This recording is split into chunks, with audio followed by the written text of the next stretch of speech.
Pag binuksan niyo po ba ang cellphone po ninyo ay madalas nyo nakikita sa inyo pong orasan ang 11:11 or kaya yung mga tipong hindi inaasahan na napalingon ka tapos nakakita ka na naman ng oras na 11:11 or kaya po sa numero ng bahay nakakita ka ng 11:11 or kaya po hindi inaasahan na napatingin ka sa kasama mo sa kanya relo at nakakita ka na naman ng 11:11.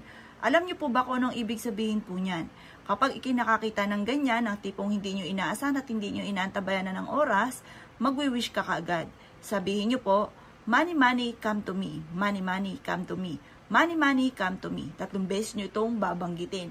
Yan po ay senyales na may darating sa inyong swerte lalo na sa pera. Kaya kaagad ay ikiklaim nyo po siya kapag kinakakita ng ganyan. Sign po yan na ikaw po ay magkakaroon ng maraming pera.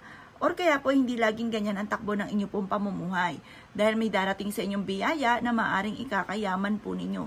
Yung ba tipong sobrang yaman, hindi nyo na inaasahan.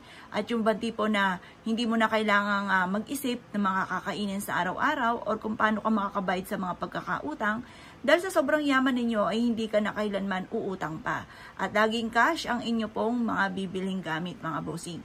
Ngayon po, basta't kapag kinakakita ng mga hindi inaasahan na 11:11, ikaw po ay usalin nyo na, bigkasin na, mula sa inyo pong bibig, mula sa puso, ang lahat ng mga salitain na ninanais po ninyo na maganap sa buhay ninyo. At sabihin nyo, ikiniklaim nyo na lahat ang swerte. Dahil yan ay senyales na may perang darating sa inyo at malaking halagang pera po ito. Kaya kung kinaniwala at nais nyo po itong gawin, ay siya mga boss, good luck po sa inyo po lahat.